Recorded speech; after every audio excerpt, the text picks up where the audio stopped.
On Notice is a podcast from Notice, hosted by Reese Gorman and presented by BP.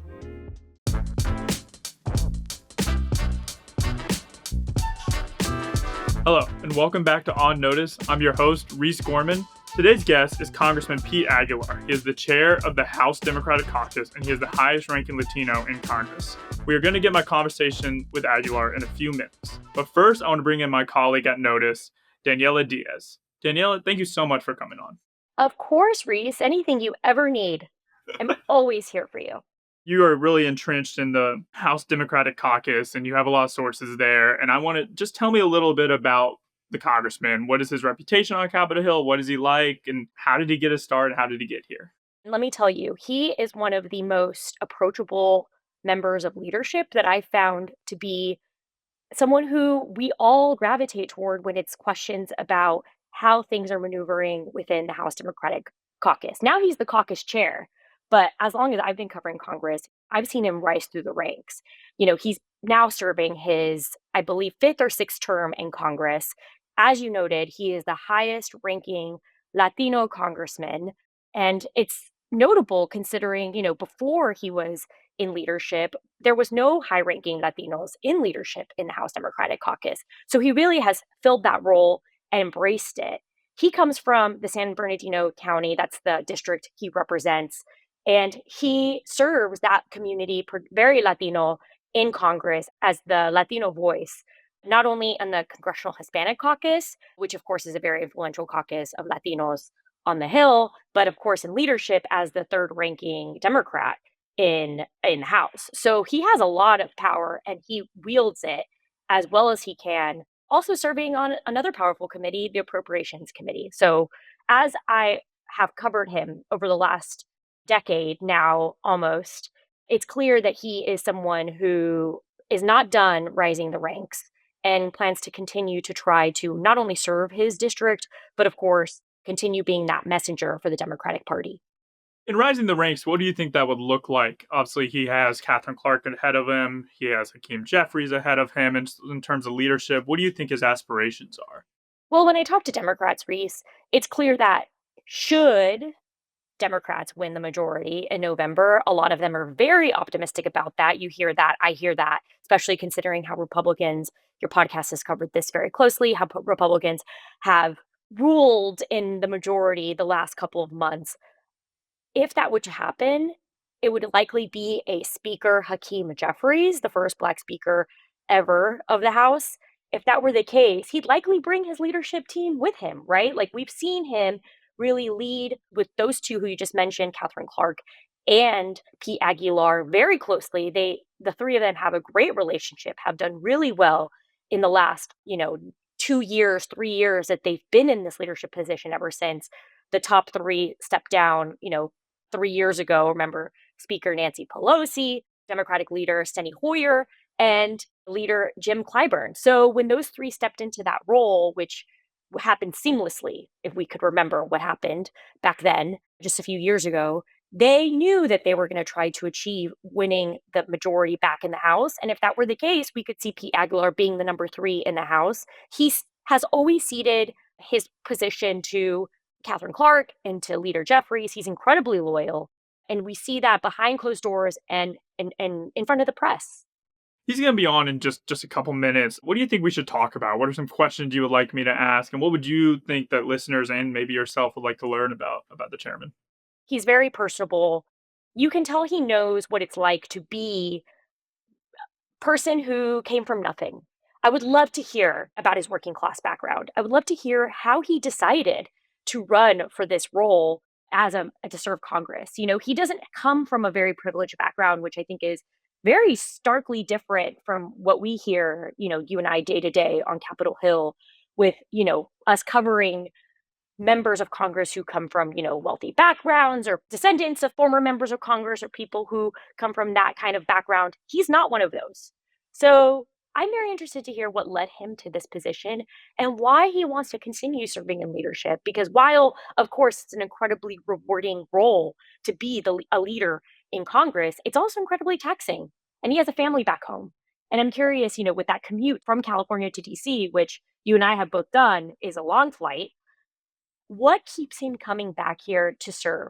Also, he served as a really important person on the January 6th committee, and he remembers what happened just a few years ago on January 6th. He was one of the members of Congress who I repeatedly turned to ask for questions on how that committee was handling the fallout on January 6th, and everything has changed today. It's a very different world that we're living in when it comes to how Republicans have responded to January 6th. I'm curious to hear what he has to say about that and what he feels as he watches his colleagues, who a lot of he works with. He's known to be a very bipartisan member of Congress, seeing that kind of difference that he's seeing from his members when it comes to the change that they've had on what happened on that day. Well, Daniela, we're going to leave it there. Thank you so much for coming on and joining me and talking about Chairman Aguilar. We're going to get to the conversation with Chairman Aguilar here in a second, but stay tuned for a quick break and we'll get right to that conversation. Daniela, thank you. Of course. Behind the delivery trucks that keep your life stocked, thousands of employees at BP go to work every day. People bringing a new offshore production platform online.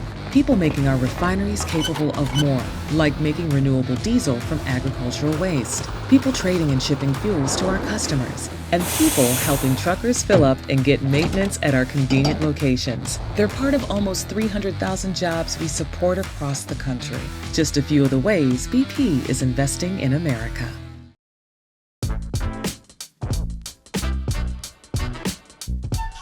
Chairman Pete Aguilar, you are on notice. Thank you so much for joining us today. I really appreciate it. We're talking right now while we're recording this on the 5-year anniversary of January 6th, the attack on the Capitol. You were on the select committee that investigated what happened on that day, and you also led the televised hearing. What are your reflections on that day 5 years from then?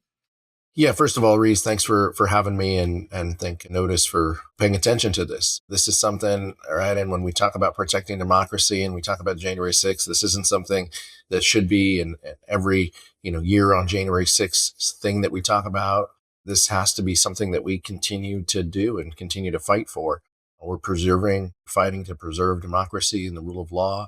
And that's everything that Donald Trump is trying to erode. And what I think about now, what I think about especially today, I think are the law enforcement folks, 140 of them who were beaten and tased by hammers and by batons, flagpoles, anything that these folks could get their hands on, they beat officers with. And when the Department of Justice, went after these folks and career people went after them and put them in prison because they were bad people. And many of them were violent offenders before they came to the Capitol. And then the first thing President Trump does after saying that he was going to lower costs for people is release them, back into the communities in which they came from. So now these 1,500 individuals, many of them who have gone on to reoffend, are now scattered across the country and are the responsibility of local law enforcement now. And it's just deeply shameful, but that's exactly what we get with Donald Trump's White House. There definitely has been this GOP effort to whitewash what happened that day, to kind of rewrite the narrative. What do you make of that effort? They're doing that because Donald Trump wants them to. I mean, Donald Trump has said he's the Speaker of the House and he wants he wants Republicans in Congress to act at his request. And he has, told them he wants to tell a different story about January 6th. And at first, that, alternate committee talked about the bomber, right? The individual who placed bombs at the DNC and the RNC is one of their motivations. Well, now they have found out that individual said that, he believes that the election was stolen in 2020 and believed what the president was saying. And so now I'm guessing that they probably don't want to talk about that, because that lies at the feet of Donald Trump again.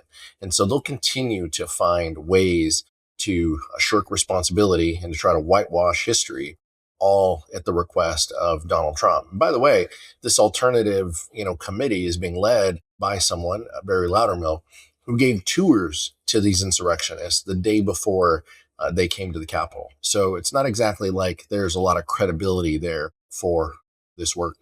There was an Associated Press story on this the other day, and then also it's very prevalent outside of Leader Jeffrey's office is the plaque that Congress voted to hang up in the Capitol. It was supposed to happen in 2023 and it has not happened.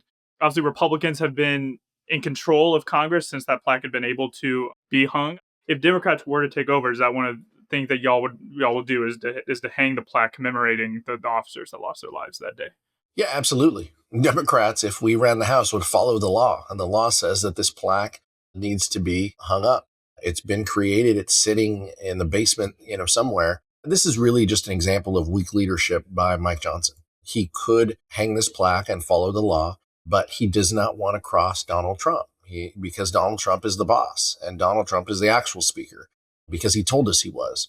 And so, that's just another, troubling example that we see with House Republicans and the leadership right now is just their inability to follow the law and their inability to push back against Donald Trump in any single way, the least of which should be hanging a plaque in honor of law enforcement who protected this building. What do you tell new members of Congress who were not there on that day when they come in about January 6th?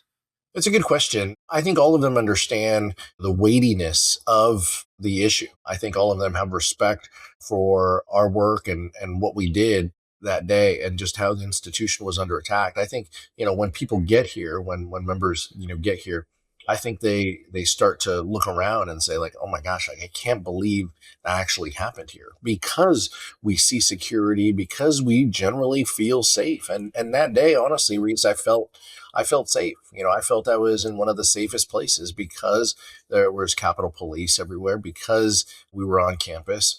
It wasn't until, people had breached the building and family members and friends are texting us and telling us on the House floor to be careful and that people were inside. I mean, honestly, the first time I saw it on Twitter, I thought it was, again, I'm a baseball fan. I thought it was similar to like somebody running on the field, during a baseball game, right? They're going to get tackled.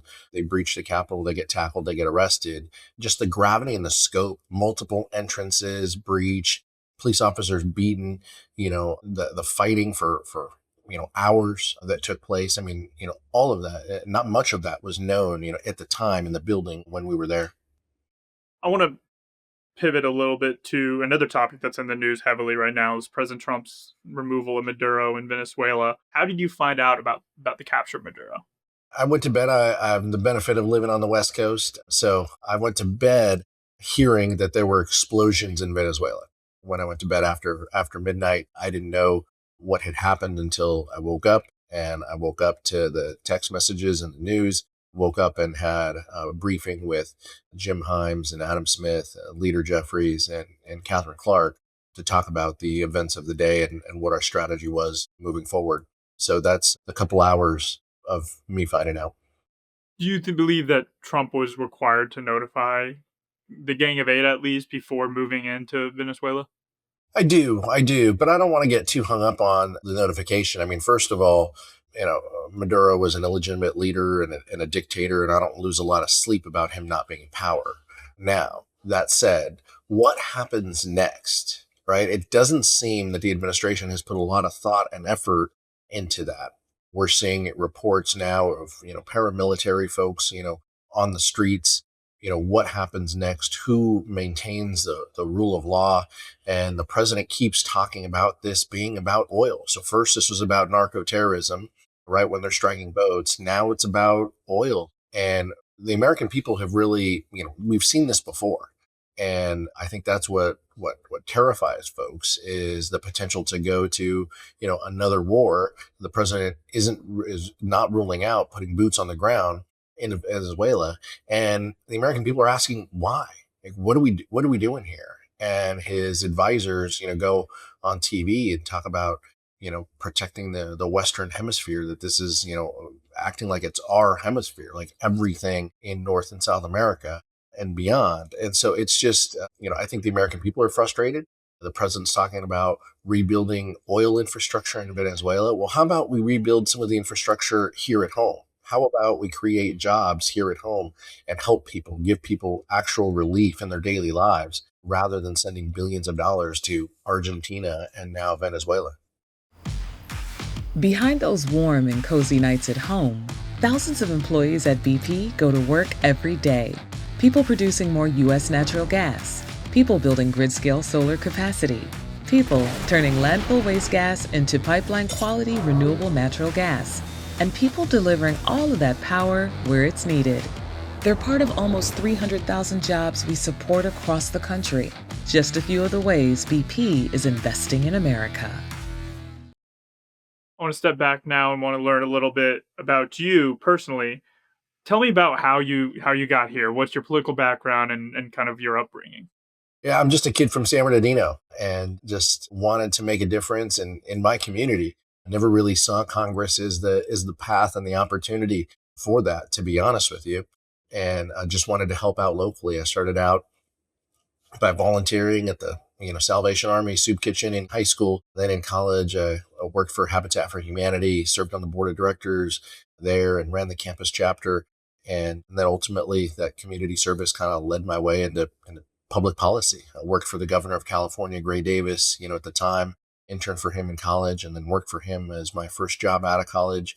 Worked in the credit union industry as an executive, and then started serving on the city council. But folks in the credit union industry and in the community encouraged me to run for city council, and I did in a Republican kind of led city, and was able to have success and bring people together.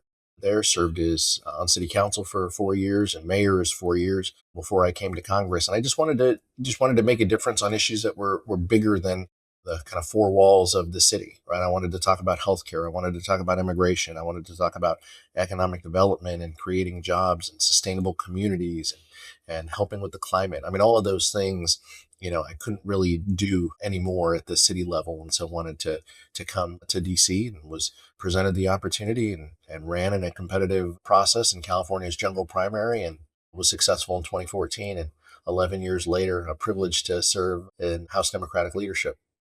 Did it take a lot of convincing to get you to run for city council that first time? Obviously, you were not you had worked for the governor and then you had gone out of government. What was that convincing process like? I think my wife might tell a different story here, Reese. So I gotta be careful. I would like to say took some convincing. We were just married. We had our son, who was weeks old actually at the time. I got in by filling a vacancy. Actually, a local leader, a guy who just recently passed away and was a mentor and friend named John Myro, encouraged me to run. And he said, "Look, there's always going to be a reason not to run. There's always going to be a reason not to do something. If this is where you want to be and what you want to do, I know there's stuff going on in your life, but this is something you should consider and think about." What about mayor? How did that come about? And that was you running a kind of citywide campaign. Obviously, is a lot different than running a city council race, etc. Yeah, what did that look like? It was at-large mayor, so it wasn't a directly elected mayor, but it wasn't a rotation either. The city council treated mayor, spoke for majority on the council. This was '07, '08, '09. I mean, this was going through a tough economy. So the importance of balancing budgets, investing in infrastructure was coming to a head while I think they saw that I had, hustled and worked and I put the city first and gave me that opportunity to kind of step up and lead. How did being mayor prepare you for Congress? Being mayor is great. I mean, I think there should be a mayor's caucus here in DC. There's a lot of folks who served as mayor and come here to Congress. I think when you're mayor of any town or city or community, you're ultimately accountable and you can't hide anywhere. Every time you go to the supermarket, every time you go to coffee, someone is asking you a question. Someone, recently even asked me a question about the city, and I've been gone 11 years. I think it just teaches you direct accountability. You're always on. You always have to be able to answer for what you're doing. The minute you step out of the community, I mean, you're getting a lot of questions. I like that. I enjoy that. What does your day-to-day look like as chair of the House Democratic Caucus? Because, I mean, that in and of it, it's two jobs. You're running the House Democratic, or you chair of the House Democratic Caucus. So you have that job in leadership, and then you're also representing California in your district. What does your day-to-day look like with those two positions? Two constituencies there. Like you said, I run and win representing California's 33rd district in San Bernardino County.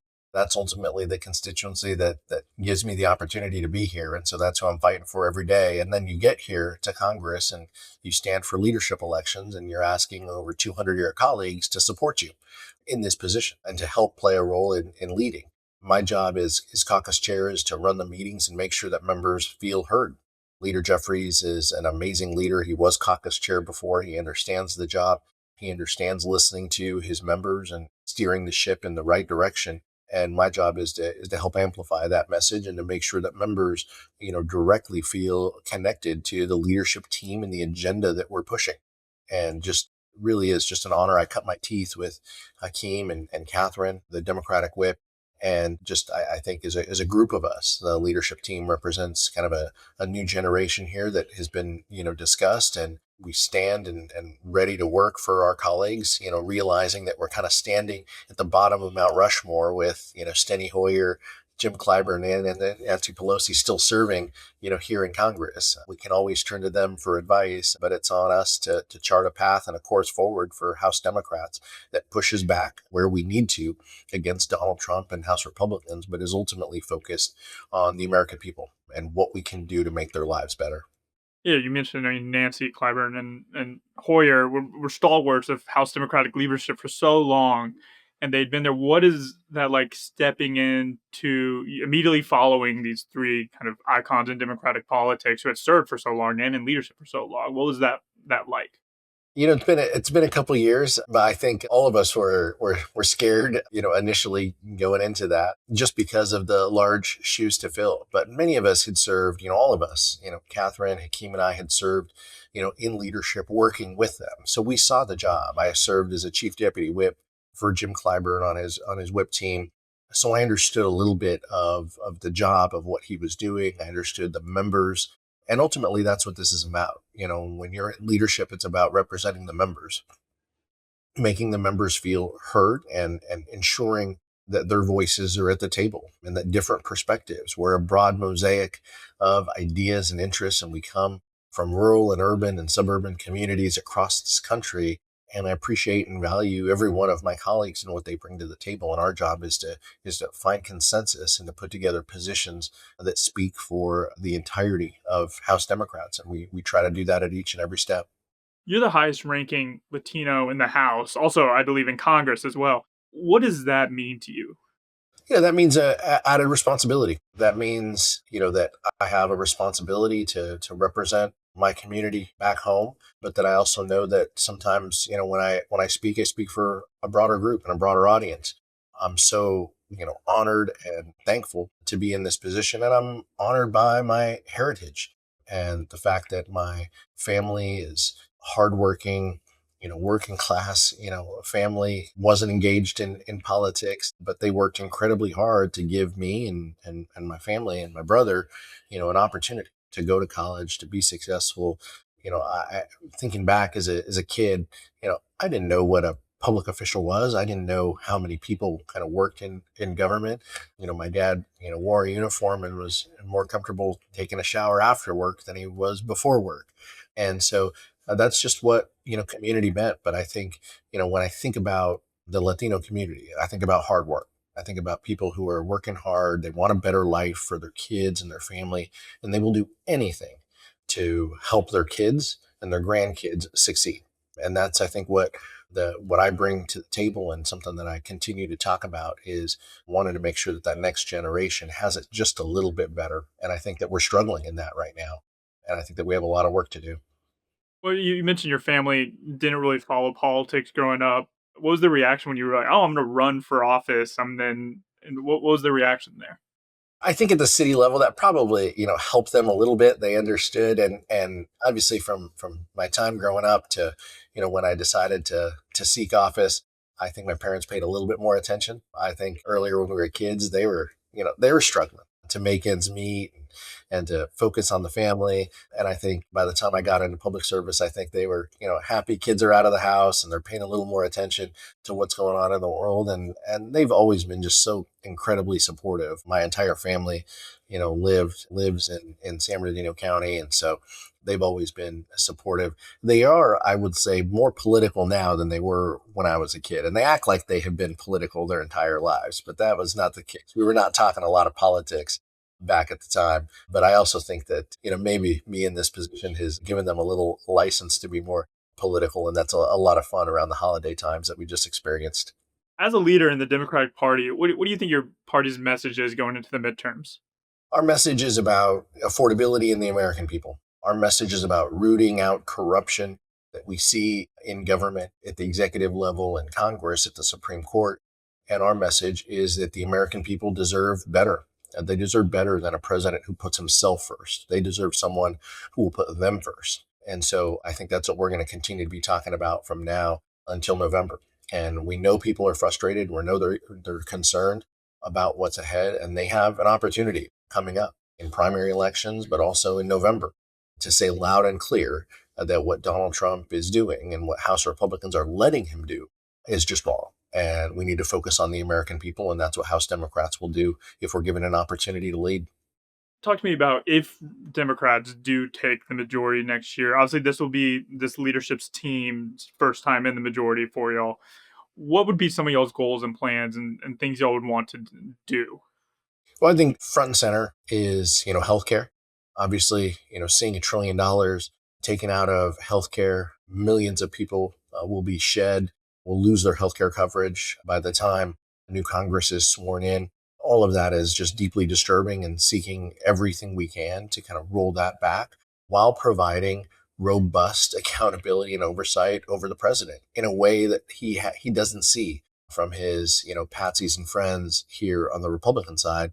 They aren't willing to do that. They aren't willing to engage in those difficult conversations and asking his cabinet secretaries what they're doing. We won't be afraid to do that. And so I think a focus on the American people, focus on the utility costs that they see rising, the healthcare premiums that they see rising, passing legislation to help them while realizing we will be in divided government, and offering that oversight and accountability to the president. Question I've asked some of our guests is, who is your favorite member of Congress from the opposite party? So I'll ask you, who is your favorite Republican that you're closest with? That I'm closest with, current member, I was really close with Will Hurd. We did some immigration stuff together. Will left Congress, so I won't give you that answer. I like Blake Moore, vice chair. I'm probably ending his political career by talking about that, so it's an added bonus. He's vice chair of the Republican Conference from Utah. He plays on the congressional baseball team. I play on the congressional baseball team. He's like, I don't know, like 7 feet tall. So I try to hit him when he's batting. He's a big target for me to hit, and I'm pitching. But we played golf together. We played baseball together. He's just a kind and decent person. And maybe I end up ruining his political career by saying that. What's his golf game like? Because I played golf in college, and he has sent me pictures of the golf courses in Utah just kind of talking trash. What is his golf game like as someone that's played with him? He's a good player. He's a good stick. I think he's like an 8 or a 9 handicap. He can hit the ball. He's, rangy, big swing, big guy, but yeah, he can hit the ball. He can play well. More importantly, what is your golf game like?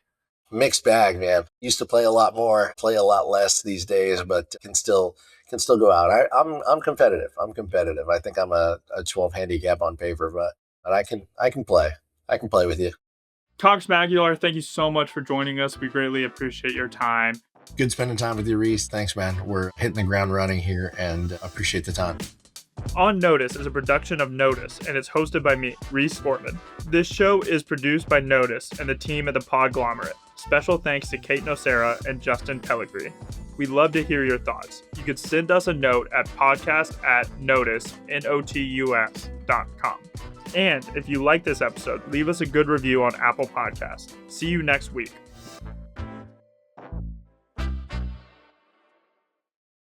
Behind every BP fill-up, thousands of people across America go to work every day. People producing energy offshore, people turning it into products at our refineries, people doing R&D to make products that are better for your engine, people trading and shipping fuels to their destinations, and the people who help you at one of BP's growing family of retail stations. They're part of almost 300,000 jobs we support across the country. Just a few of the ways BP is investing in America.